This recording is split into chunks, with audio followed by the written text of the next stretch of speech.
Finally, Yaa Brefo welcomes twins after 7 years of waiting to conceive. Opeso advertise product and services number neda on fana on GhPage TV and for ending como and Sydney. Yen Yaa Brefo and oyensem troni onia TV in Asisia Odini Juma na make her say and sem kesiye ababetona kache aye chima na wa welcome enter for baby boys too. I just say enya sem ketore sa news we ohima we ye na e drop sa news any o chima wono akasa 82 na namon ekoko visit na Yaa Brefo wo mra na auto nemba enter for no edini ni o drop a very beautiful video of ono ene Yaa Brefo in afi so encourage video ya e da wo screening chain ya na se eno so eno no ntusha Yaa Brefo na eba edane eye na beti no a say enya sem ketwa aye enije sem kese e dia momo na wo share eye post na eye ohima we ye je edito ho na wo say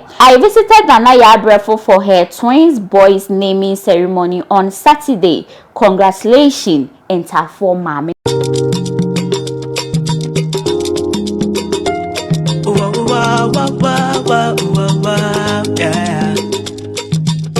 Baby girl, me I no go lie.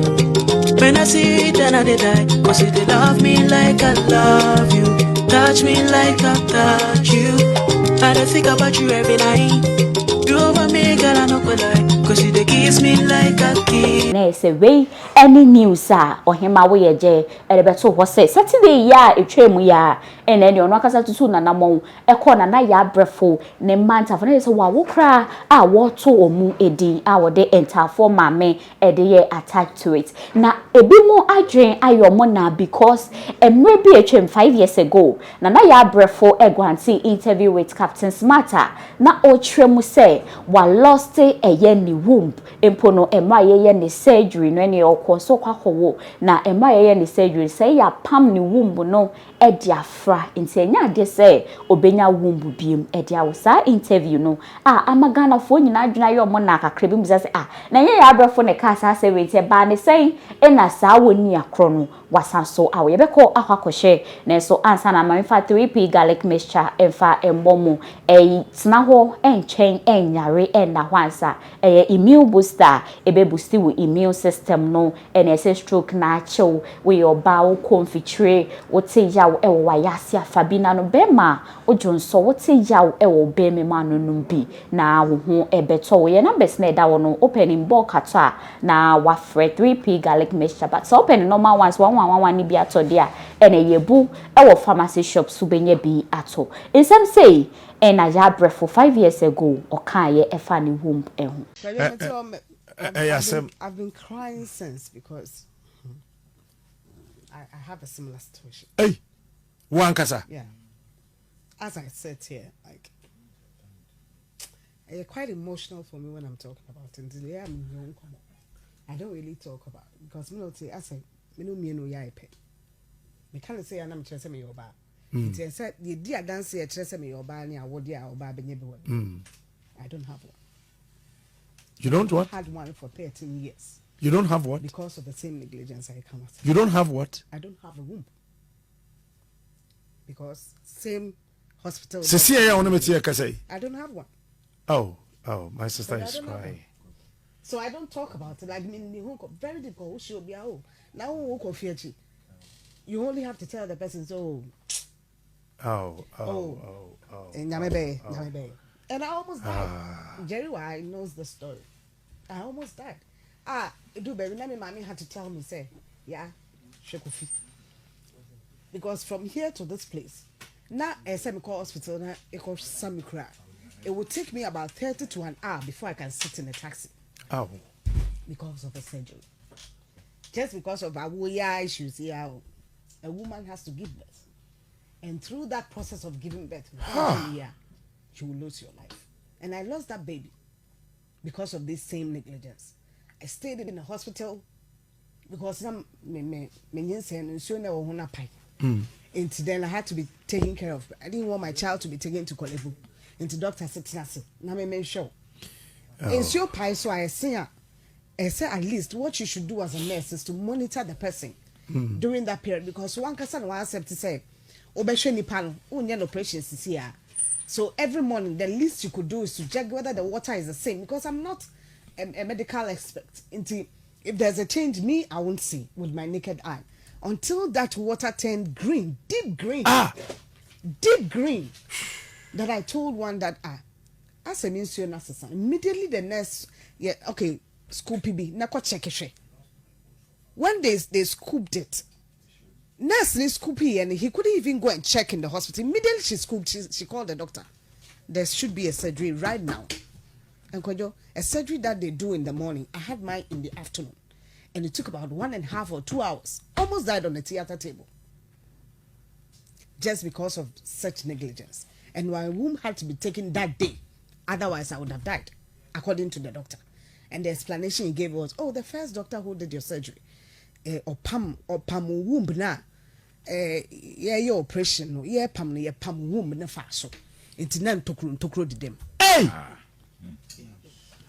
You haven't told me the story. Because there's something I don't talk about because they're very. As will be a one as me more do man. I just don't like sharing it because anytime I share it, I'm very emotional about it. And they had to take a woman that he telling me say na tokro did them. I lead with that because at the time I was giving birth to the second child, not fear the 8 years and above. Cry. Me the nyini. At the 90 musa and that woman was taken. I didn't see that child that I gave birth to. Because when that child got to Kalibu, after a while, that child also died. So if I have to give birth now, it has to go through another means, which I lived with. This is what men go through. And yeah, easy kwado. And so sitting there when both of them were talking about it, I was just shedding tears, but like it would be difficult to see the way I was going about it. Because it was so personal to me, so personal, that it's not just rich. Private hospitals, you see what? And doctors caution with some of these things and they go scot-free. You find your issue be only hana young central and a person who is a comedian as well, like I saw Sideways in the area hospital be. Ghana. That same hospital is where I went to. That same hospital. And I will see you. Thank God for your life. And for a long time, my colleagues who me are there, they couldn't, I said, no, but they couldn't tell me. I almost lost my life. It's not been easy. And I manage my life because you don't have any other alternative. The harm has already been caused. And as a woman, when you don't have that, wumba. Me no yepe. Very difficult to even find somebody who will say, me fausa, yentrasa, now, so I won't worry now, so bomb pie because then my husband didn't want anybody to know about it. Now I say bomb pie man, no, from say me so for my messy running a mom pie. She didn't know that actually sitting there and living with a man, living in the same room, we are both men because I cannot give birth. And she didn't have any idea. And she was just wasting her prayers, just praying. So, it be fair fruit. But not Dr. B. And a dimina. Ebisa for the SS has message way and as answer my Yaa Brefo kan ye wutia wo say it was so emotional so touching pe mo a wo share ne sad experience efa na wo ho no na nisuo na nani ase a che say na eye arehuye pa na se ne ohima wo ye je drop a message pe na Ghana for we even Samankwa say won ti ase o say not this woman said on Angel 102.9 FM that she lost her womb. Why you shocked? Say they say that na mami ya waka say wa lost in the womb no was so ewo eho na nana nyako ebe responded. Was say yes.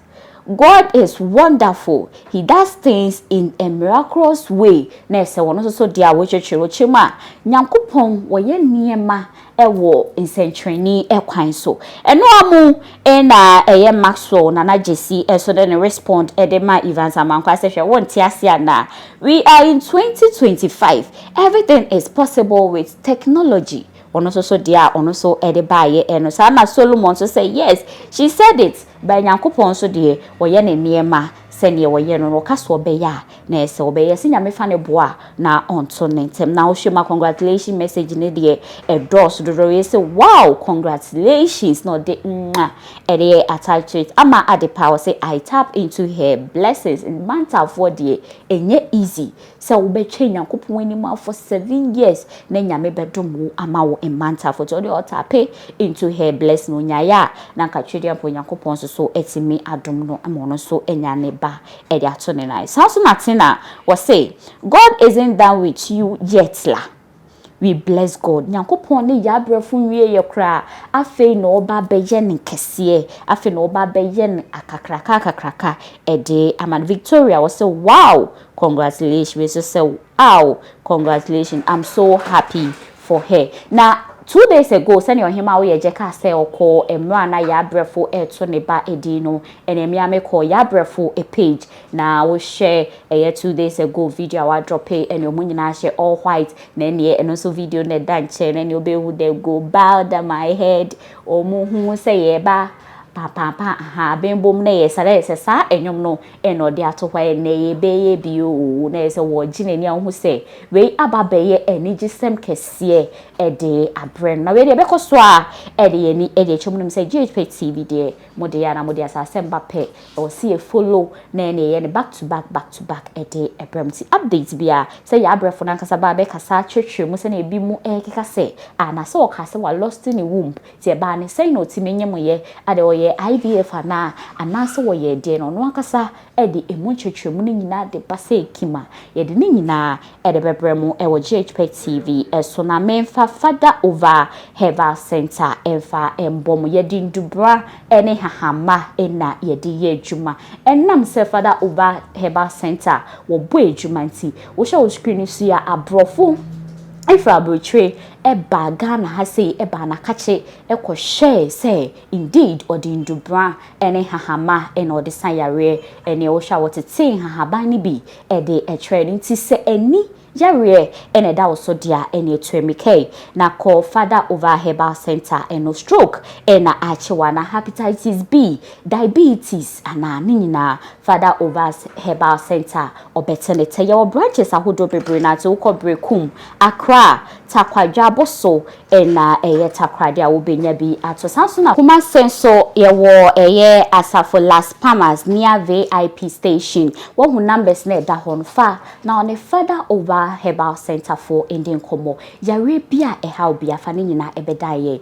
na ye betenete ede amaw kame ye de BBS ye mo enam nubna hahama ni mitahini a na opanyina adoma akode sa na busua ni kromu na yade beti se pressure diabetes hypertension stroke any sexual weakness and then yade etwa ete any glaucoma abeja da samaso tete wo ha wadwene no ene wadane ni aye ne father over natural health center won fa duro no ngwani suo na emom o de maw difa entire ne mojamu na abawone no so abeye eso adwuma eno nti ana abrofo fre chichiri ni bencheye ba na kache a wono so bi wo ko ba bi wo tire nhahama akoti bi chire won se ahaba wo tumi ampa tumi papa bi ya adwuma ni nti wo ka habom ni gedem o sayale honhom fom ne honam fom nyina honhom ne honam mu yare nyina wote ni te so da na obi ne wabeda promise and fail akontusam awade na ye basa bibi so no mo nsa wi tramo na pese ojaya eno so ya hahan bi ena de wakobosom bi so a kwaseabuo obi aju sika adwane ye nyina fa beda no edurome bi na me nso yemi receive na me ntini ehu ade yi na so nyame enam fada over so ama ene me hu ade kan eni hu ade aboche koni abaye de mapa ni so eni yi kuni baby a na me nyama yaresa fada over first na promise play e want so be ma kwa ugba so ene papa no adawoma ene promise feni na fu so abakeke ona man kasabu so ene ni store ni o papa pay ana oyo okwa abo adan ehunu nyankwa no adwuma be pa na we expert wo eye ni yade pa ni yade obi a ete etwa ewo na ni so ana glaucoma the brace glaucoma ni adu enso me wo glaucoma adu a me de me fam wo ni so na mo me de bawo edifa enti ni mojem ana HIV obi a wo HIV am famla maso ye ha HIV ni ebe free ni mojem enye no nko a yade be say stroke hepatitis B ulcer, gonorrhea, liver problem, kidney, and a prostate, hernia, diabetes, cocoa, manpower, obuha body odor, and a face so body pains, obuha, the nentua, and to train a kind of twice. And also, me young one, my poor, get the and a rashes. Akoda, any ya. I feel so for spiritually, no, obuha, or da no be in a bed. Who are going to, or send Kratakra will nebi, and Kratasa more than, and answer episode 2 quite. When ya and no ya live to gonorrhea, syphilis, candidiasis, E. coli, what pania uncle, Mr. Fabra, a drew and man, I'm one. Mamma, I so anxious and me a little more do. Any for papa number in a friend when 0543 53 93 32. Oh, Kumasi Asafo. Las Palmas opposite to You can do it better for you.